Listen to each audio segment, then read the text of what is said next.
welcome to our living room.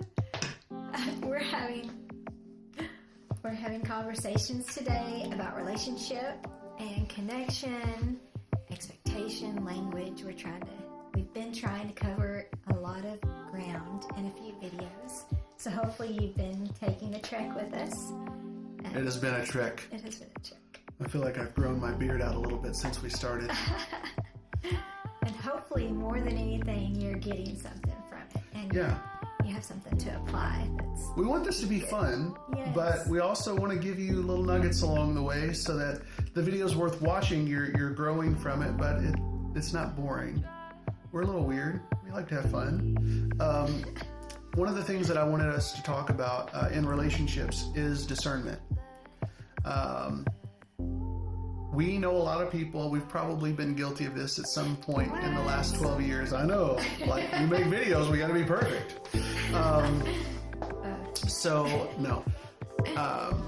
But there are times when leaning into discernment, I just want to be clear, we are part of the prophetic community. We don't really identify specifically as prophets. We believe that we should have all the fivefold, and I mean, why not? So, but regarding the prophetic gift of discernment, I would liken it to being like a thermometer. So when you start out in discernment, a thermometer can be put in any environment, and it can know the temperature of the environment. Yes. But that's all it can do. And I think that when people first start learning to discern, they stay at level 1 for many years. They don't go to the next level of discernment, which we can cover hopefully in this video.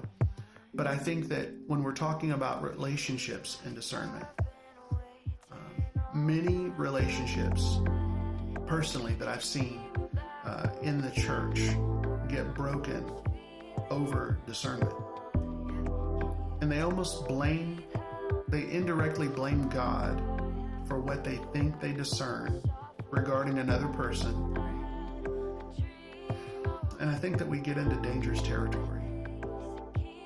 You have any thoughts on the matter? Because it's such a touchy subject. It is. But I think it's a much needed subject. I think it's super touchy.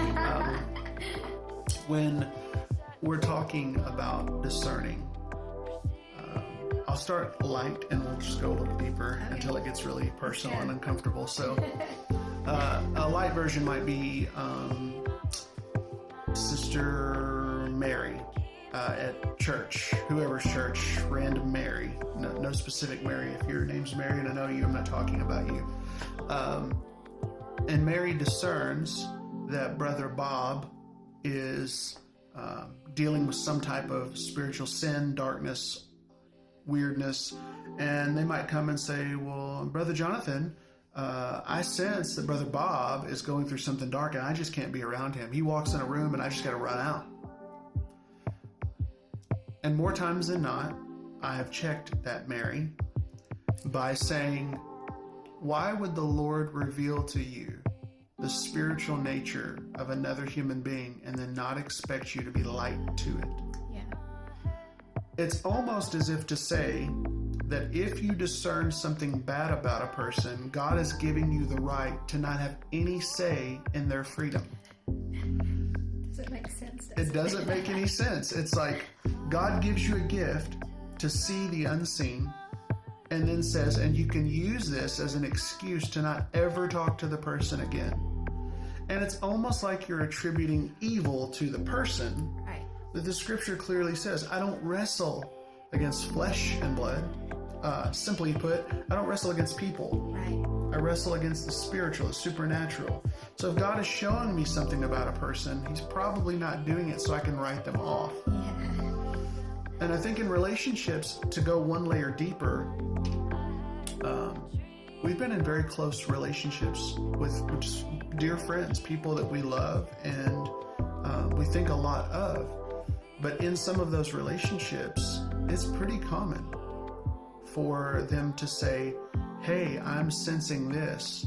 And they may even say it in a way that assumes they already know it to be truth, and they're wrong. Right.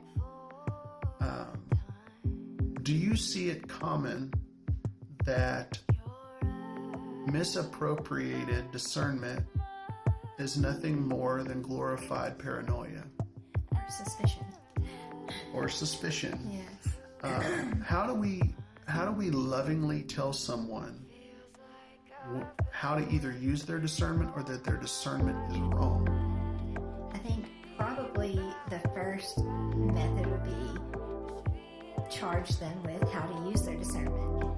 And then, because they know they have to apply something to that, they might go back and pray and not just go with a feeling, but say, Lord, what are you saying about this person? And then God might reveal the discernment being off. So it's like the fear of having to do something in and of itself will make you backtrack and make sure you're on the right path before you step in to something you're discerning, and you could be off on. Does that answer your question? I think so. And I think even in that, when if I want to navigate around when someone's missed it, if they're coming to me and they're discerning something off and maybe it's not right, I think I owe it to the person to congratulate their courage. Because if you have to go and tell somebody, hey, I'm discerning this evil thing about you, because typically people don't ever discern and go, I'm discerning that God is really moving in your life. Typically it's discernment of, unfortunately, it's negative. It's misused sometimes. And I would say more than not, probably more than not.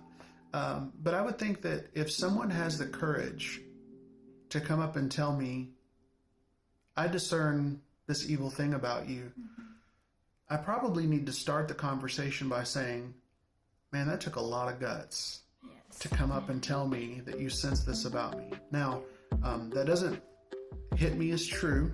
Right. And I want to understand better what made you discern this. And this is really pivotal with discernment. At some point in this series, we either covered or we've already covered, we will cover the subject of language.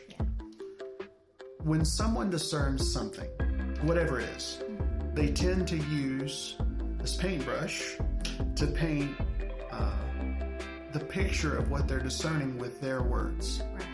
Which means with discernment, you're always, more than not, you're at the mercy of the person's vocabulary and communication level. Which is horrifying. Very scary. It's horrifying because they may be discerning the right sense, but they're using poor language to communicate what they're sensing, which means the feeling might be right on, but the language might be way off. And one step deeper, you're also dealing with their experience as a human.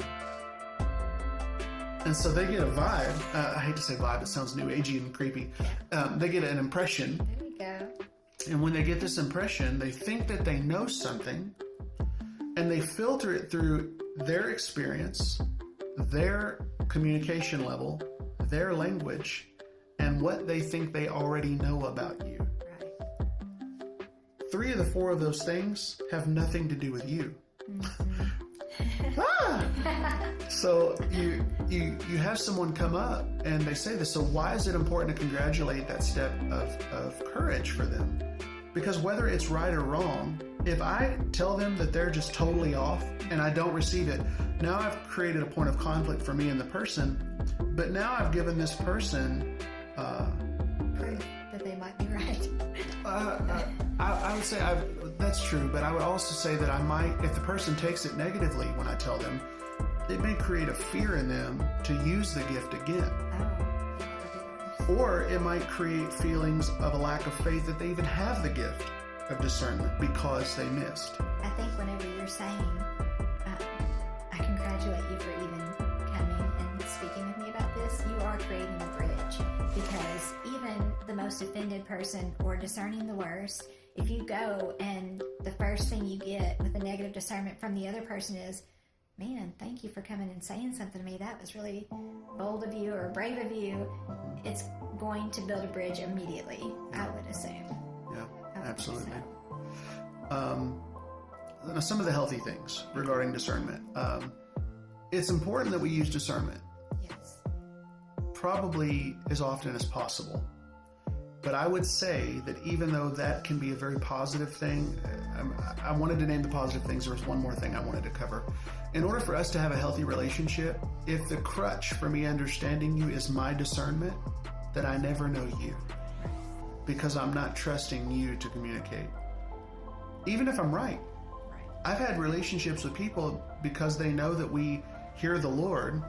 They come in the room and they're quiet and they're waiting for us to tell them how they feel, what they're dealing with, how they're going to solve it. And they're sitting there crying and I'm like, is this right? You know, I need words from you. I don't want to lean on discernment for our connection. And I think that sometimes we run the risk, especially in the prophetic community, but maybe in other circles as well, when we lean into any spiritual gifting to make that the point of our connection, then that means when we miss it, then the relationship is put at strain. So if you don't understand my heart and you only understand my gift, when I miss with my gift, I have the world weighing down on me for missing it. You know, recently we've heard a lot of prophetic voices making statements and then being wrong, and because the ministry is the gift instead of the ministry being Jesus, when the gift fails, your ministry sinks with it. And I think that if we replace the word ministry and you say relationship, if our relationship is based on a gift, when the gift fails, then our relationship is super strained. So, times that it matters that you discern and that can be healthy or helpful to a relationship. Any thoughts come to mind?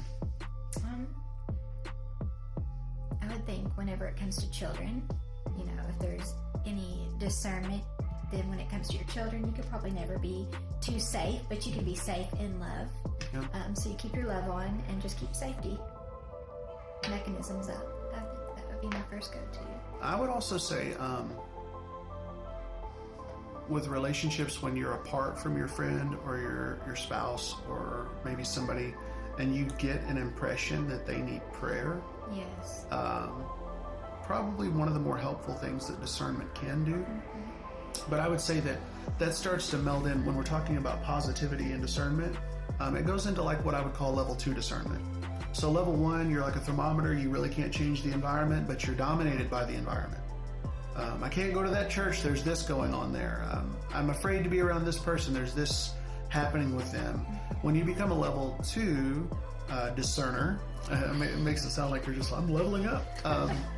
But when you mature in that gift, you become more like a thermostat. You discern the environment, but you know what it's going to take to change the environment to pull it up to the standard that's in you, as opposed to the standard that's in the room. And I think that when it's important to use that discernment, it's not to cause you to be a victim to your gift. It's to cause you to be a help to the person in front of you that's hurting. Or even the general environment you come into. Yeah. Because you're bringing the person of Christ. And so if you rest on discernment only and stop there, well, there's going to be a lot of places that you're going to discern are bad, and you won't move forward and be the light and bring Jesus in. Talk to me about how to apply humility with discernment in a relationship. I think it would go back to vulnerability and say, I'm trying to think of an example of what discernment would be in a friendship. Yeah. So maybe if you discern that you haven't done anything, but you might have, your friend is acting differently, then humility would be to say, if I've done anything, you know, you can always tell me. I hope that everything's okay. So you would reach out and not be like, they're mad at me, wall up. Right. You know, because sometimes that's what happens. Somebody stops talking to you and you feel like, oh, well, then I'm not going to talk to them.